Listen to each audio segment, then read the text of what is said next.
قرآن مجید بیان کرتا ہے کہ یا حامان ابن لی صرحا لعلی ابلغ الاسباب اسباب السماوات، اور اس کے بعد کہا کہ فاطلع الی الہ موسیٰ، یعنی اس کے بعد حضرت موسیٰ علیہ السلام کے حوالے سے یہ کہا کہ یہاں پر بھی اسی بات کو بیان کیا کہ اے حامان تم ایک عمارت بنوا دو، یعنی محل تعمیر کروا دو، اور تاکہ میں پھر اس کے اطراف میں چڑھ کر دیکھ سکوں اور موسیٰ کے رب سے میں کلام اور بات کر سکوں، لیکن کہا کہ ہم اسے جھوٹوں میں سے خیال کرتے ہیں۔ اسی طرح سورۃ العنکبوت میں اللہ سبحانہ و تعالیٰ نے قارون کا بھی ذکر کیا، حامان کا بھی ذکر کیا اور فرعون کا بھی ذکر کیا، اور یہ کہا کہ ان لوگوں نے حضرت موسیٰ علیہ السلام کا تکبر میں انکار کر دیا، اور ان کا خیال یہ تھا کہ یہ اللہ تعالیٰ کی اختیار سے اللہ تعالیٰ کے اور اللہ تعالیٰ کی حدود سے یہ باہر نکل جائیں گے، لیکن فرمایا کہ یہ اللہ تعالیٰ کی ریاست اور حکومت سے یہ لوگ باہر نہیں نکل سکے، یعنی اللہ کی پہنچ سے باہر نہیں جا سکے، تو پھر ان پر عذاب اترتا ہے۔ ناظرین کرام، یہ حامان کے بارے میں 1799 کے بعد ہمیں یہ معلوم ہوتا ہے، اس لیے کہ 1799 سے پہلے جو مصر کی اینٹیں تھیں، مصر کے لوح تھے، کتبے تھے، تحریرات تھی، وہ پڑھی نہیں جا سکی تھی، لیکن 1799 کے بعد جب ان کتبوں کو اور ان تحریرات کو پڑھا گیا تو اس سے معلوم یہ ہوا کہ حضرت موسیٰ علیہ السلام کے زمانے میں حامان ایک کردار موجود تھا اور وہ مذہبی پیشوا تھا، اس لیے کہ اتنے طویل عرصے میں اسلام کے اس بیان پر، قرآن کے اس بیان پر بہت سے لوگوں نے اعتراضات بھی کیے، منکرین اسلام نے اس پر اعتراضات کیے، مستشرقین نے اعتراضات کیے۔ ان کا کہنا یہ تھا کہ جو حامان ایک کردار اور کریکٹر ہے، یہ کردار در حقیقت حضرت موسیٰ علیہ السلام سے صدیوں بعد کا کردار اور کریکٹر ہے، یعنی جو ایران کا بادشاہ تھا اور بنی اسرائیل کا جو دشمن تھا اور مخالف تھا، یہ اصل میں وہ ہے حامان۔ لیکن 1799 کے بعد جب یہ کتبے اور یہ تحریرات پڑھی جانے کے قابل لوگ ہوئے اور انہوں نے اس کو پڑھا تو پھر ان کو ان کتبوں سے یہ معلوم ہوا کہ نہیں، ایسی بات نہیں ہے کہ یہ حامان جو ایک شخص تھا، یہ ایک منصب تھا، ایک عہدہ تھا، یہ حضرت موسیٰ علیہ السلام سے صدیوں بعد کا نہیں، بلکہ حضرت موسیٰ علیہ السلام کے زمانے میں بھی یہ کریکٹر اور یہ کردار موجود تھا۔ جیسے فرعون کے بارے میں ہے، قرآن پاک نے کہا کہ ہم نے اس کو رکھ چھوڑا ہے، فرعون کے جسم کو، اس کی لاش کو لوگوں کی عبرت کے لیے۔ اسے سورۃ یونس میں بیان کیا گیا۔ بہت سالوں تک اس پر بحث چلتی رہی اور لوگوں نے اس پر بڑے اعتراضات کیے کہ دیکھو قرآن پاک نے یہ بیان کر دیا، لیکن کئی سو سال کے بعد یہ پھر معلوم ہوا کہ واقعی جو قرآن پاک نے بات بیان کی تھی یہ بات حق ہے اور یہ بات سچ ہے۔ اسی طرح حامان کے حوالے سے بھی کئی سو سال تک یہی بحث چلتی رہی اور مستشرقین کی طرف سے اور دوسرے لوگوں کی طرف سے یہ کہا گیا کہ دیکھو قرآن پاک میں ایک ایسے کریکٹر کا ذکر کیا ہے کہ جو قرآن پاک کے زمانے یعنی حضرت موسیٰ علیہ السلام کے زمانے میں موجود ہی نہیں تھا، اور یہ بات کی پیداوار ہے، قرآن پاک نے اس کو بیان کیا، اور پھر مستشرقین نے اور دیگر لوگوں نے رسول اللہ صلی اللہ علیہ وسلم پر نعوذ باللہ اس طرح کی باتیں بھی کی۔ لیکن 1799 کے بعد یہ حقیقت کھل کر واضح ہو گئی کہ واقعی حضرت موسیٰ علیہ السلام کے زمانے میں حامان نام کا کریکٹر، ایک مرتبہ اور ایک منصب اسی طرح موجود تھا جس طرح فرعون تھا اور جس طرح قارون اس وقت موجود تھا۔ جی بہت شکریہ مانی صاحب۔ مانی صاحب، بات ہو رہی ہے حامان پہ، قارون پہ، فرعون پہ، تو ہمارے ہاں ایک بحث، میں جب یوٹیوب پہ اس کو سن رہا تھا تو مختلف ویڈیوز مجھے ملی، اس کے اندر فوکس یہ تھا کہ جو فرعون کے ایمان نہ لانے کا جو معاملہ ہے وہ حامان کی وجہ سے ہے۔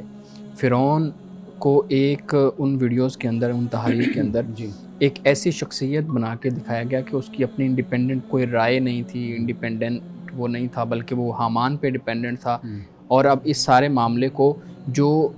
آگے لے کے جانے والا ہے، یا خدا کی انکار کرنے کا معاملہ ہے، یا موسیٰ علیہ السلام کی بات کو جھٹلانے کا معاملہ ہے، وہ حامان کی وجہ سے ہی سارا ہوا ہے۔ جی تو اس میں پھر فرعون کس چیز کا ذمہ دار ہے؟ لیکن ہم دیکھتے ہیں کہ قرآن میں تو فرعون کا ذکر زیادہ ہے، حامان کا ذکر کم ہے۔ اچھا، پہلی بات تو یہ ہے کہ دیکھیے، انسان بحیثیت فرد کے، اللہ نے انسان کو عقل کی دولت دی ہے، انسان کو شعور دیا ہے۔ سب سے پہلے اللہ سبحانہ و تعالیٰ انسان کی اس کوالٹی کو ایڈریس کرتا ہے۔ ٹھیک، آپ اللہ نے وحی نازل کی، اس وحی کے لیے، اس کے فہم کے لیے، اس کے سمجھنے کے لیے اللہ تعالیٰ نے انسان کو عقل دی ہے، شعور دیا۔ خیر و شر کا بھی انسان فرق کر لیتا ہے، سمجھتا ہے کہ یہ اچھا ہے یہ برا ہے، یہ اللہ تعالیٰ نے انسان کو بنیادی طور پر کوالٹی یہ دی ہے۔ اچھا، پھر انسان کو اللہ نے اختیار اور ارادہ بھی انسان کو عطا کیا۔ اب فرعون کو اگر آپ دیکھیں تو فرعون جو سیاست بھی کر رہا ہے، جو حکومت بھی کر رہا ہے، جس کو اپنے سارے مفادات کا پتہ ہے، وہ حامان کے کہنے پر وہ گمراہ ہو جاتا ہے، جبکہ حامان سے کہیں زیادہ، یعنی حامان کا جو بیان ہے، جو اس کی مذہبی پیشوائیت ہے، وہ صرف اور صرف گھومتی ہے اس کے اپنی ذات کے گرد، ٹھیک ہے، یعنی اپنا مرتبہ، اپنا منصب، اور جسے ہم کہتے ہیں کہ سوسائٹی پر اپنی منوپلی، اپنی اجارہ داری، وہ اس کا سارا وہ کردار ہے۔ دوسری طرف حضرت موسیٰ علیہ السلام جیسی شخصیت موجود ہے، اور وہ جو دلائل دے رہے ہیں، جو معجزات دکھا رہے ہیں، جو آیات بینات سامنے بیان کر رہے ہیں، تو اگر کوئی انسان صاحب شعور ہو اور عقل رکھنے والا اور غیر جانبدار طریقے سے جائزہ لے تو وہ خود بخود ایمان لانے کی طرف راغب ہوتا ہے۔ تو فرعون در حقیقت خود مکلف ہے، جیسے ہر انسان مکلف ہے کہ وہ اس بات کو دیکھے، سمجھے کہ سچ کہاں پر ہے، حق کہاں پر ہے، وہ اس کو قبول کرے۔ تو یعنی ایک شخص کا دماغ زندگی کے سارے معاملات میں چلتا ہے، لیکن آ کر اس کا دماغ صرف مذہب اور دین پر آ کر بند ہو جاتا ہے۔ تو میرا خیال ہے کہ یہ رویہ جو ہے یہ درست رویہ نہیں ہے۔ ٹھیک ہے ناظرین کرام، یہاں وقت ہوا چاہتا ہے ایک بریک کا، ہمارے ساتھ رہیے گا۔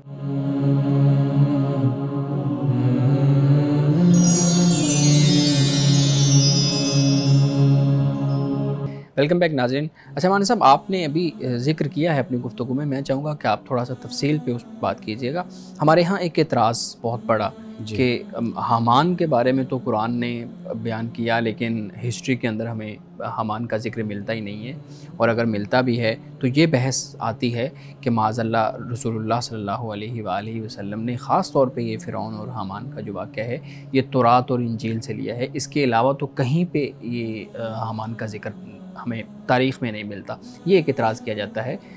اسلام کے اوپر یا قرآن کریم کی ان آیات کے اوپر۔ آپ اس پہ بات کیجیے گا کہ واقعی جو ہے نا وہ اس اعتراض کو کس طرح سے ایڈریس کرنا چاہیے اور نوجوانوں کے ذہن کو کس طرح سے مطمئن کرنا چاہیے؟ دیکھیے، ہمارا یہ ایمان ہے، قرآن پاک اس بات کو بیان کرتا ہے کہ ہم تب ہی مسلمان اور مومن بنتے ہیں جب ہم تمام پیغمبروں پر ایمان لاتے ہیں۔ بے شک ہم کسی ایک کا بھی انکار نعوذ باللہ کریں تو ہم دائرہ اسلام سے خارج ہو جاتے ہیں، ہم مسلمان ہی نہیں بن سکتے۔ بالکل ٹھیک۔ ہماری ایمانیات کی جو 5 باتیں قرآن پاک نے بیان کی ہیں، ان میں من آمن باللہ والیوم الاخر والملائکۃ والکتاب والنبیین، یہ ساری قرآن پاک نے بیان کی ہیں۔ تو لہٰذا ایک بات یہ ذہن میں رکھنی چاہیے، اور ہمارا دعویٰ اور ہمارا کہنا یہ ہے، جو قرآن پاک نے بیان کیا، جو رسول اللہ صلی اللہ علیہ وسلم نے بیان کیا، وہ یہ ہے کہ آپ علیہ الصلوۃ والسلام کی نبوت و رسالت تمام انبیاء کی نبوت و رسالت کا تسلسل ہے۔ ما کنت بدعا من الرسل، کہ میں کوئی نیا رسول نہیں آ گیا، اسی تسلسل کا ایک حصہ ہوں۔ وہی دین مجھے دیا گیا جو آدم کو دیا گیا، جو نوح کو دیا گیا، جو بعد میں آنے والے تمام پیغمبروں کو دیا گیا، مجھے وہی دیا گیا۔ تو لہٰذا اگر قرآن پاک انہی واقعات کو بیان کرتا ہے کہ جو تورات میں ہے، جو انجیل میں، تو یہ تو اس بات کی تصدیق ہے، جسے قرآن نے مصدق لما بین یدیہ کہا کہ جو پہلے کتابیں ہیں ان کی تصدیق کرنے والا ہے قرآن، اور ان کا مصداق ہے قرآن۔ تو جب یہ بات قرآن کہتا ہے تو واضح بات ہے کہ اللہ سبحانہ و تعالیٰ نے اگر تورات میں کوئی بات ہے تو اس کو انجیل میں بیان کر دیا۔ اب انجیل میں جو کچھ بیان ہوا، کیا وہ حضرت مسیح علیہ السلام نے اس کو تورات سے لیا؟ اچھا، پھر تورات میں جو بیان ہوا کیا وہ پہلے صحائف میں موجود نہیں تھا؟ واضح بات ہے وہ موجود تھا۔ تورات تو ہمیں معلوم ہے نا، اس سے پہلے جو دیگر انبیاء کو، پیغمبروں کو صحائف ملے، صحف ابراہیم و موسیٰ قرآن پاک جیسے کہتا ہے، تو ان میں بھی ان باتوں کا ذکر تھا۔ تو گویا کہ جب تعلیم ایک ہے اور دین ایک پیغام ہے، ایک تو ہے، پیغام بھی تو وہی انہی واقعات کے ذریعے سے بیان کیا جائے گا۔ یہ جو قرآن مجید کو یا رسول اللہ صلی اللہ علیہ وسلم کی ذات اقدس کو اس پوری تاریخ سے یا پورے تسلسل سے کاٹ کر جب دیکھا جائے تو اس کا پھر یہی نتیجہ نکلتا ہے کہ جو یہ لوگ پھر اعتراض کرتے ہیں، جو ہمارے سامنے نوجوانوں کی صورت میں اعتراض آتے ہیں۔ اچھا، ایک اور چیز آپ نے، جیسے میں نے آپ کے سامنے سوال رکھا تھا کہ یہ بھی ایک کہا جاتا ہے کہ فرعون حامان کی وجہ سے ایمان نہیں لایا ورنہ وہ ایمان لے آتا. ٹھیک. اچھا, اس کو ایک بڑی مظلوم شخصیت بنا کے ہمارے ہاں بیان کیا جاتا ہے. اسی سے ریلیٹڈ میرا ایک سوال ہے کہ اگر کوئی شخص ایسا ہے جو خود تو برا نہیں ہے, خود اس کے اندر ظلم کی, برائی کی عادت نہیں ہے, لیکن جو اس کے مشیر ہیں یا اس کے جو وزیر ہیں, وزراء ہیں, وہ اگر اس کو اس طرح کی پالیسیز بنا کے دیتے ہیں کہ جس پہ وہ امپلیمنٹ کرتا ہے, تو اس صورت میں پھر خدا کے ہاں جواب دہی کا معاملہ کس کا ہوگا؟ ان مشیران کا یا اس خاص شخص کا جو حکم دے رہا ہے؟ اچھا, وہ اگر ایک بڑے عہدے پر منصب پہ پہنچا ہے تو اس عہدے کے اپنے تقاضے ہیں, ریکوائرمنٹس ہیں جن کو پورا کرنا اس پر لازم, ذمہ داری اس کی ضروری ہوتا ہے. اور اگر کوئی شخص کسی عہدے پر پہنچتا ہے تو وہ اس بات کا ادراک رکھتا ہے اور اس کو رکھنا چاہیے, اس کو اس کا شعور ہونا چاہیے کہ آیا کہ میں اس ذمہ داری کو ادا کرنے کا اہل ہوں یا نہیں ہوں, بالکل میں اس کو نبھا سکتا ہوں یا نہیں نبھا سکتا. یہ جو معاملہ ہوتا ہے نا کہ جو مشیر ایسے ہیں, مشیروں کو بدلنے کا اختیار بھی اس کے پاس ہوتا ہے. اگر انسان اس حد تک بے بس ہو کہ وہ نہ چاہتے ہوئے بھی ظلم کا ارتکاب کر رہا ہے, زیادتی کر رہا ہے اور اپنے عہدے کے ساتھ انصاف نہیں کر رہا, تو میرا خیال ہے کہ جو اخلاقی تقاضا پھر ہوتا ہے وہ یہی ہوتا ہے کہ اس منصب کو اور اس عہدے کو چھوڑ دینا چاہیے. لیکن انسان جب کسی ذمہ داری کو لیتا ہے اس کو پورا اس کا ادراک ہونا چاہیے کہ بھئی اس کے ساتھ مجھے کیا کیا ذمہ داریاں مل رہی ہیں جو مجھے ادا کرنی ہیں. اگر میں اس میں ناکام ہوتا ہوں تو آپ دیکھ لیجئے کہ جب پکڑے جاتے ہیں تو پھر وہی ذمہ دار پکڑے جاتے ہیں. کوئی نہیں پوچھتا کہ اس کا مشیر کون تھا, اس کے ساتھ کون تھا, ان کی کوئی نہیں, نام اسی کا لیا جاتا ہے جو اس عہدے پر موجود ہوتا ہے. کہ مثلا حکومت ہے تو فلاں کی حکومت کہا جاتا ہے. اب اس کے مشیر ہیں, اس کے ساتھ چلنے والے ہیں, ان کو کوئی پوچھتا بھی, ان کو نام بھی کوئی نہیں لیتا. تو خدا کے ہاں بھی وہی جواب دہ ہوگا. خدا کے ہاں سب سے پہلے وہی شخص جواب دہ ہے. آپ دیکھ لیجئے حضرت ابو بکر صدیق کو, حضرت عمر فاروق کو, حضرت عثمان غنی کو, حضرت علی کو, سب سے پہلے انہوں نے کہا جی ہم ذمہ دار ہیں, اگر ہم سے کچھ ایسا ہوا تو ہم خدا کی بارگاہ میں اس کے جواب دیں گے. تو بنیادی طور پر وہ شخص کے جو اس عہدے پر بیٹھ رہا ہے اس کو اس کا پورا شعور, پوری سمجھ اس کو ہونی چاہیے کہ بھئی ہر چیز کا میں ہی ذمہ دار ہوں اور مجھے خدا کی بارگاہ میں جواب دینا ہے. بالکل ٹھیک ہے. امان صاحب, ایک سوال بہت اہم بھی ہے اور ہمارے معاشرے سے متعلق بھی ہے. ہمارے ہاں مختلف جب ابحاث ہوتی ہیں تو اس میں بعض اوقات الفاظ ایسے ہمارے سامنے آتے ہیں جو کسی کے لیے غیر مناسب الفاظ ہوتے ہیں, یا آپ کہہ لیں کہ اوورآل جو ہے نا مذہبی لوگوں کے لیے وہ غیر مناسب ہیں, یا اوورآل مسلمان کے لیے ایک غیر مناسب الفاظ ہیں کہ یہ الفاظ مذہب کے حوالے سے نہیں بولنے چاہیے. لیکن ہمارے یہاں جب علمی ڈیبیٹس ہوتی ہیں تو اس میں کچھ چیزیں ایسی ہوتی ہیں جو علمی لوگوں کو تو معلوم ہوتا ہے کہ یار یہ ان الفاظ کی سنگینی یا ان الفاظ کی جو انٹینسٹی ہے وہ کتنی ہے, لیکن پبلک کو معلوم نہیں ہوتا. تو پھر ایسا ہوتا ہے کہ پبلک کی طرف سے اور طرح کا ریئیکشن آتا ہے, علماء کی طرف سے اور طرح کا ریئیکشن آتا ہے. ہمارے ہاں بعض اوقات گستاخی کے معاملات آ جاتے ہیں, معاذ اللہ, اسی طریقے سے اور چیزیں آ جاتی ہیں. تو دیکھنے میں آیا ہے کہ کچھ لوگوں کو تو بالکل ہی فوراً سزا دے دی جائے اور پبلک ان کو سزا دے دے, پبلک جو ہے نا وہ ان کا انجام کر دے. کچھ لوگوں کو ریاست کی تحویل میں دے دی جاتا ہے اور کچھ لوگوں کو بالکل اسی وقت معافی یا ایک الگ طریقہ اپنایا جاتا ہے. بنیادی طور پہ سوال میرا یہ ہے کہ اگر ہمارے سامنے کوئی اس طرح کا معاملہ آتا ہے تو علماء کا, جو پڑھے لکھے افراد ہیں, اسکالرز ہیں, ان کا رویہ کیا ہونا چاہیے, پبلک کا رویہ کیا ہونا چاہیے, اور جو پبلک کے اندر ایک زہر پھیل چکا ہے ہماری سوسائٹی میں, اس زہر کو کم کرنے کے لیے علماء کا رویہ کیا ہونا چاہیے؟ دیکھیے, سب سے پہلے تو ہم علماء کی ذمہ داری کے حوالے سے بات کر لیتے ہیں. ٹھیک. علماء کو قرآن مجید نے جو ایک اخلاقی ضابطہ ہمیں دیا, علماء کی یہ ذمہ داری بنتی ہے کہ اس کو اپنے عمل کا حصہ بنائیں,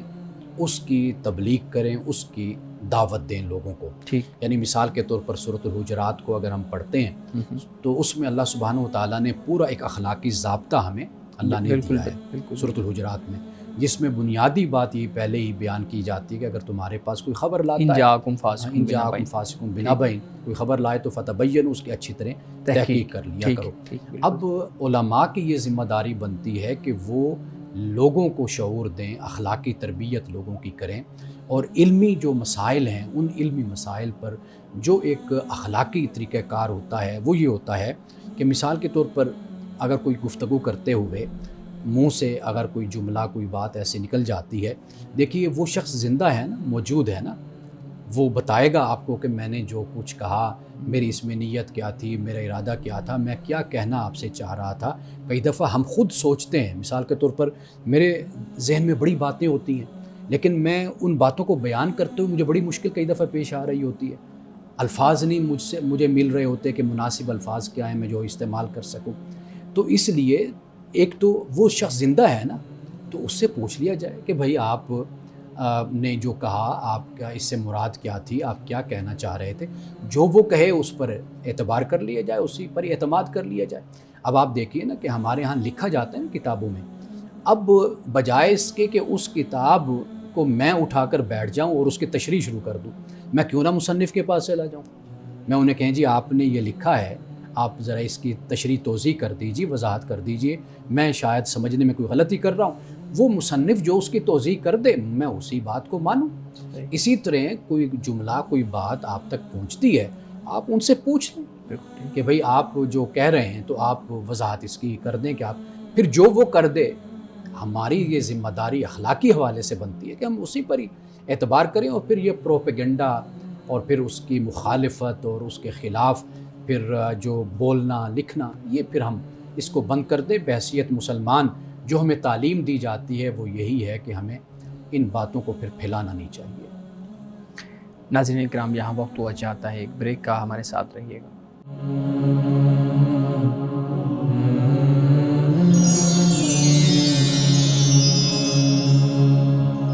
ویلکم بیک ناظرین۔ ہمارے صاحب، آپ بڑی خوبصورت بات کر رہے تھے کہ علماء کا طریقہ کار اور رویہ کیا ہونا چاہیے۔ ہم نے دیکھا ہے ریاست کے اندر ہمارے ہاں اردو میں جب تقریر کی جاتی ہے، پنجابی میں، پشتو میں، یا اس طرح مختلف جو ہمارے ہاں نیٹو زبانیں ان میں تقریر کی جاتی ہے، سیاسی زعماء تقریر کرتے ہیں، سیاسی قائدین تقریر کرتے ہیں، تو ان کے منہ سے کئی ایسے الفاظ نکلتے ہیں کہ وہ جو کہنا نہیں چاہ رہے ہوتے، ایک سیاسی تقریر چل رہی ہے اس میں کسی کے ساتھ تشبیہ دینا چاہ رہے ہیں تو وہ اس کے اندر ایسی کوئی بات لے آتے ہیں۔ اس صورت میں ہم نے دیکھا ہے کہ ہمارے اسکالرز کی طرف سے، پبلک کی طرف سے نہیں، اسکالرز کی طرف سے بڑا سنگین قسم کا ریئیکشن آتا ہے، بڑا سخت قسم کا ریئیکشن آتا ہے،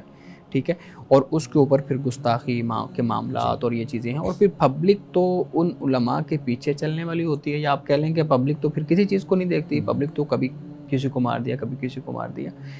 اب آپ بتائیے گا کہ اگر سیاسی زعماء اس طرح کا کوئی معاملہ کر لیں، کوئی جو سماجی رہنما ہیں وہ اس طرح کا کوئی معاملہ کر لیں، تو پھر ہمیں کس طرح کا رویہ اختیار کرنا چاہیے؟ دیکھیے، میں نے وہی عرض کیا نا کہ علماء بنیادی طور پر اس کے ذمہ دار ہیں کہ وہ لوگوں کی تربیت اس طرح کریں، تعصب سے باہر نکل کر، عصبیت سے باہر نکل کر، اپنی گروہ بندی سے باہر نکل کر صحیح، ایک اصول، ایک ضابطہ، جو طریقہ کار ہمیں اللہ کے دین نے دیا، جو ہمارے ملک کے اندر جو قانون موجود ہے، اس کی جب تک جسے کہتے ہیں کہ اوبیڈینس جس کو کہتے ہیں، اور جس کو قانون کا احترام، عمل اور درآمد قانون پر عمل کرنا، جب تک یہ مزاج ہم لوگوں کا پیدا نہیں ہوتا، اس وقت تک پاکستان میں جو حالات ہیں وہ نارمل نہیں ہو سکتے۔ یہ آپ کو آئے دن پھر اس طرح کے اور کیسز آپ کے سامنے آتے رہیں گے۔ ایک تو یہ بات ہے، دوسرا یہ کہ علماء اپنے اندر سے ایک نظام کو مضبوط کریں، ایک سسٹم کو، یعنی وہ طریقہ کار اختیار کریں کہ جس میں لوگوں کی جان، ان کی مال، ان کی عزت، ان کی آبرو محفوظ رہے۔ بالکل صحیح۔ جذباتی تقاریر وہ کبھی بھی مسئلے کو حل نہیں کرتی، بلکہ وہ مسائل میں اضافے کا باعث بنتی ہیں۔ تو لہٰذا عوام کی تربیت بھی علماء ہی کے ذریعے سے ہونی ہے کہ عوام کی تربیت علماء کریں، ان کو بتائیں کہ اگر خدا نخواستہ کسی شخص کے منہ سے ایسی کوئی بات نکل جاتی ہے،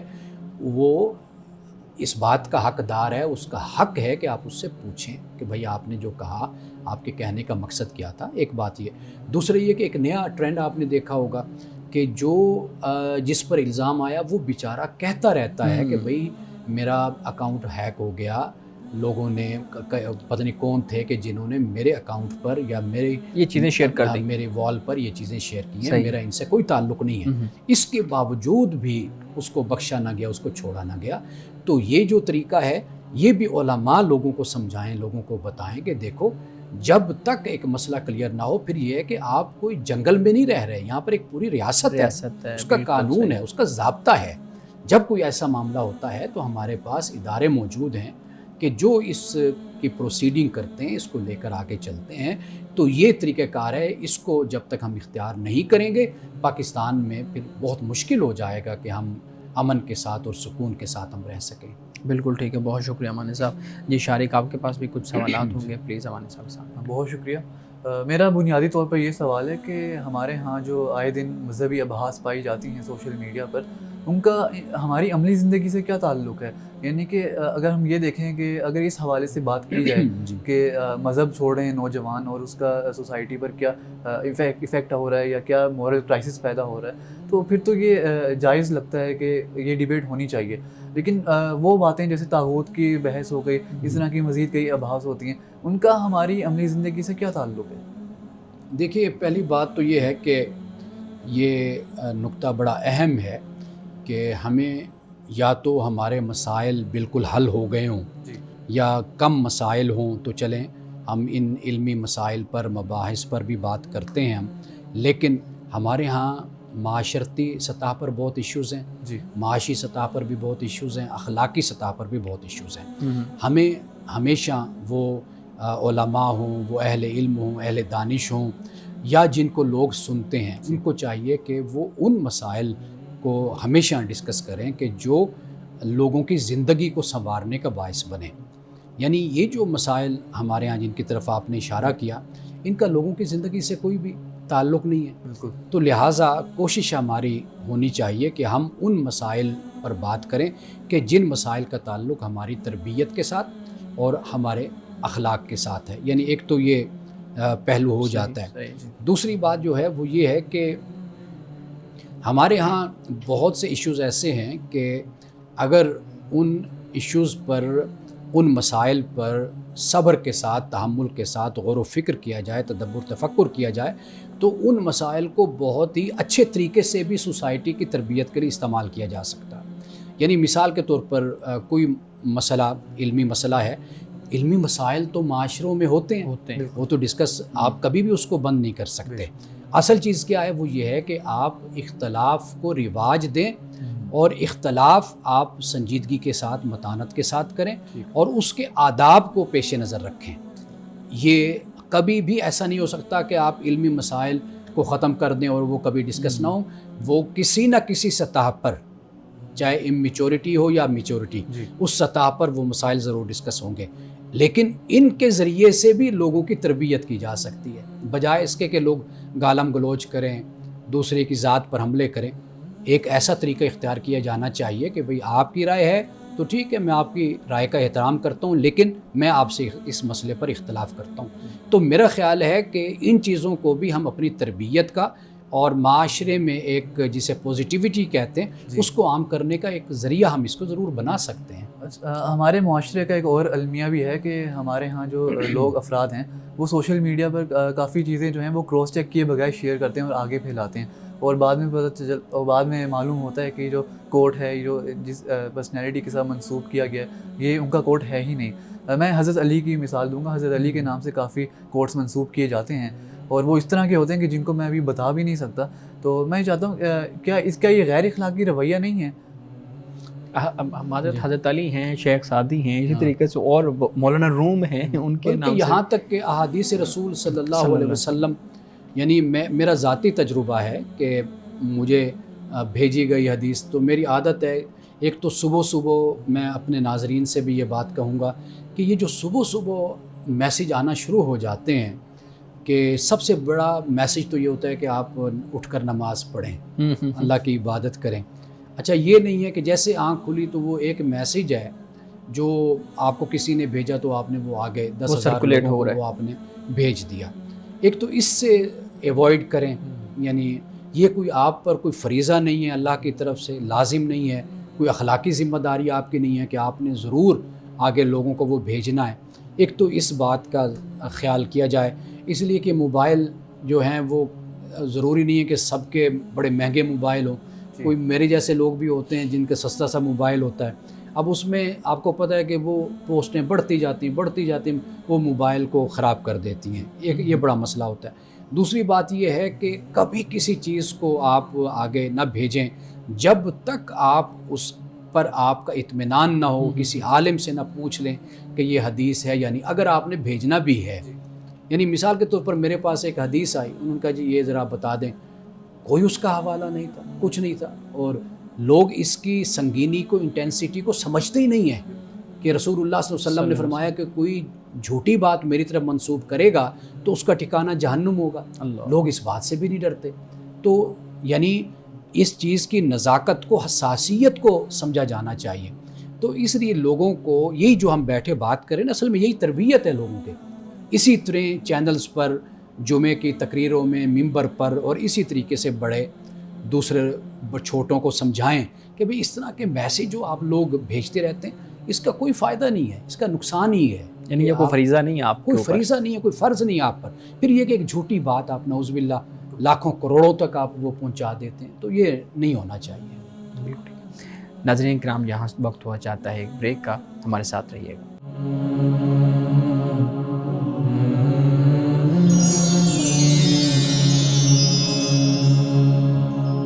ویلکم بیک ناظرین۔ جب ایک شخص ریاست کے کسی ادارے کے ساتھ منسلک ہو گیا ہے، جی، ٹھیک ہے، وہ کسی عہدے پہ آ گیا ہے، تو اب اس کی جو لائف ہے وہ ٹوٹلی اس پورے امبریلا کے اندر دیکھی جائے گی کہ وہ ایک عہدے پہ ہے، پھر اس کی پرائیویٹ لائف بھی ایتھیکل وہ کیسا ہے، پھر قانونی طور پہ وہ کیسا ہے، اس کی لائف کیسے گزر رہی ہے۔ اس کا خیال رکھنا بھی تو ریاست کا کام ہے نا، یہ نہ ہو کہ وہ عہدہ کوئی اور ہے، اس کا ادھر سے کوئی اور کام چل رہا ہے۔ دیکھیے،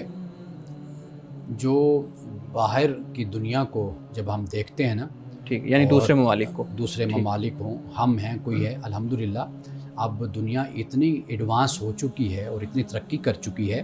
کہ اب باقاعدہ ایتھکس لکھے جاتے ہیں، آئین ہوتا ہے، کانسٹیٹیوشن ہوتا ہے، کوئی کسی بھی ادارے میں ہے، اس کی ذمہ داری اس کے پاس ہوتی ہے، وہ اس کا امین ہوتا ہے، صحیح، کہ اس نے یہ باتیں باہر نہیں کرنی، اس کی جو اندر کی زندگی ہے اس کا باہر کی زندگی سے کوئی تعلق نہیں ہے، یعنی کہ وہ اب اس بات کا ذمہ دار ہے کہ یہ راز اور یہ سارے دستاویزات، ڈاکومنٹس، یہ سارے معاملات، یہ معاہدات، یہ اس کے پاس راز ہیں سینے میں، اب وہ دنیا سے جب جائے گا اس کے ساتھ ہی یہ سارے راز جائیں گے۔ یہ بنیادی بات ہے، اور اس پر دنیا میں ریاستوں میں بڑی بڑی سزائیں مقرر کی جاتی ہیں کہ اگر آپ ایک ادارے میں کام کر رہے ہیں، اب اس راز کو اور ان باتوں کو آپ باہر جا کر لیک کرتے ہیں، تو یہ تو اب دنیا میں سب کچھ طے شدہ باتیں ہیں کہ ان پر کوئی بھی اس طرح کی ڈیبیٹ نہیں ہے کہ ہم یہ کہہ سکیں کہ اگر کسی نے کچھ کر دیا تو خیر کوئی بات نہیں ہوئی۔ اب اس حد تک حساسیت ہے، اس لیے کہ یہ پورا ایک سسٹم ہے ریاست کا کہ جس کو چلانا ہے، اور جس کی انٹیگریٹی کا مسئلہ ہے، جس کے استحکام کا، سالمیت کا، جس کے تحفظ کا مسئلہ ہے۔ اس سے بہت سے، جسے ہم کہتے ہیں کہ چیلنجز پیدا ہونا شروع ہو جاتے ہیں، تو لہٰذا آپ جس بات کی طرف اشارہ کر رہے ہیں، یہ چیزیں تو اب دنیا میں بالکل انڈرسٹوڈ اور دنیا میں طے شدہ باتیں ہیں کہ اس پر ریاستیں عمل کرتی ہیں اور عمل کرواتی ہیں۔ اس حوالے سے ایک سوال کرنا چاہوں گا۔ آپ صلی اللہ علیہ وسلم کے دور میں ہم دیکھتے ہیں اس وقت بھی جاسوسی کا ایک نیٹ ورک موجود تھا اور جاسوس متعین کیے جاتے تھے، تو وہ کس صورت میں کیے جاتے تھے؟ دیکھیے، وہاں پر جنگی حالات تھے، یعنی وہ یہ صورت تھی کہ جیسے ایک صحابی رسول اللہ صلی اللہ علیہ وسلم، اگر میں بھول نہیں رہا تو حضرت ابو نعیم تھے، ٹھیک، یہ نام ان کا آتا ہے۔ وہ چونکہ ان کا جو دوسرا گروپ تھا کفار مشرکین کا، جو جنگی حالات تھے، وہاں پر بھی رسول اللہ صلی اللہ علیہ وسلم کے جو یہ صحابی تھے، ان کا ان میں بھی ایک اعتماد تھا، ایک رکھ رکھاؤ تھا، ان کی عزت کرتے تھے۔ تو آپ صلی اللہ علیہ وسلم کی طرف، یعنی مسلمان تھے، مومن تھے، تو وہ باتیں، وہ چیزیں جو معلوم ہو جائیں، کم از کم بندہ اپنے آپ کا دفاع کر لے، اپنا ڈیفینڈ کر لے، تو وہ چیزیں آتی تھی اور ان کا علم حاصل کیا جاتا تھا تاکہ اس کے مطابق پھر پالیسی بنا لی جائے۔ دیکھیے، جو جنگی حالات ہوتے ہیں نا، جنگی حالات میں اس طرح کے اقدام صورتحال کو دیکھ کر اٹھائے جاتے ہیں، تو وہاں پر ایک ایکسیپشنل صورت ہمارے سامنے آ جاتی ہے۔ پھر ہم بھی تو اسی حالت میں ہی ہیں، ہمارے بھی اگر پاکستان میں ہم دیکھیں تو کئی پاکستان کے حصے ایسے ہیں جہاں پہ کہیں نہ کہیں آپریشن چل رہا ہوتا ہے، کہیں نہ کوئی معاملات اس طرح کے چل رہے ہوتے ہیں، تو اس صورت میں پھر اس پورے ایریا میں رہنے والے لوگوں کی جتنی انفارمیشن ہے وہ ساری اسی جنگی حالت والے اس آپشن میں آئے گی کہ چونکہ جنگی حالت چل رہی ہے تو اس لیے آپ لوگوں کی جو پرسنل انفارمیشن ہے وہ اب ریاست کے پاس جائے گی. دیکھیے جہاں پر ایسے حالات ہیں تو واضح بات ہے کہ لوگوں کے شہریوں کی جان کی حفاظت کے لیے یہ صحیح دیکھا جاتا ہے کہ مشکوک گفتگو، مشکوک حرکات اور اس کا ڈیٹا حاصل کیا جاتا ہے. تو وہ اس حد تک ہم کہہ سکتے ہیں کہ بھئی یہ اقدام بھی لوگوں کے تحفظ کے لیے اٹھایا جاتا ہے. بالکل. مولانا صاحب آج کی حدیث مبارکہ بیان کیجیے. حضرت ابو سعید خدری رضی اللہ تعالیٰ عنہ سے یہ روایت ہے، آپ فرماتے ہیں کہ رسول اللہ صلی اللہ علیہ وسلم نے فرمایا کہ التاجر الصدوق الامین مع النبیین والصدیقین والشہداء، کہ حضرت ابو سعید سے روایت ہے کہ رسول اللہ صلی اللہ علیہ وسلم نے فرمایا سچا اور امانت دار امین تاجر قیامت کے دن انبیاء کرام، صدیقین اور شہداء کے ساتھ ہوگا. یعنی یہاں پہ ہمیں یہ بتایا کہ جو تجارت ہے اگر یہ امانت اور دیانت کے ساتھ کی جاتی ہے، یعنی سچائی کے ساتھ کی جاتی ہے، جب آپ اپنا سامان بیچتے ہیں تو اس میں دھوکہ دہی نہیں کرتے، آپ جھوٹ نہیں بولتے، ملاوٹ نہیں کرتے، آپ کسٹمر کو، کلائنٹ کو آپ ہر چیز بالکل کلیئرٹی کے ساتھ بتا دیتے ہیں اور پھر آپ اپنی چیز کو بیچتے ہیں امانت کے ساتھ، سچائی کے ساتھ. تو رسول اللہ نے فرمایا کہ اس شخص کا یعنی اس تاجر کا جو مقام اور مرتبہ یہ ہوگا کہ یہ کل قیامت کے دن انبیاء علیہ السلام کے ساتھ ہوگا، شہداء کے ساتھ ہوگا اور صدیقین کے ساتھ ہوگا. تو ناظرین کرام، یعنی کتنا بڑا مرتبہ ایک تاجر کو، ایک بزنس مین کو حاصل ہوتا ہے اگر وہ تجارت سچائی کے ساتھ، دیانت کے ساتھ اور امانت کے ساتھ کرتا ہے. تو مولانا صاحب بہت شکریہ آپ کے وقت کا، آپ کے مدلل گفتگو کا، شارک بہت شکریہ آپ کے سوالات کا. ناظرین کرام، اس دعا کے ساتھ اپنے پروگرام کا اختتام کریں گے. اللہ رب العزت حسن کلام اور تاثیر کلام عطا فرمائے، ہماری زبان کے گروں کو کھول دے اور سننے والوں تک خیر کا پیغام پہنچے. اجازت دیجیے، خدا حافظ.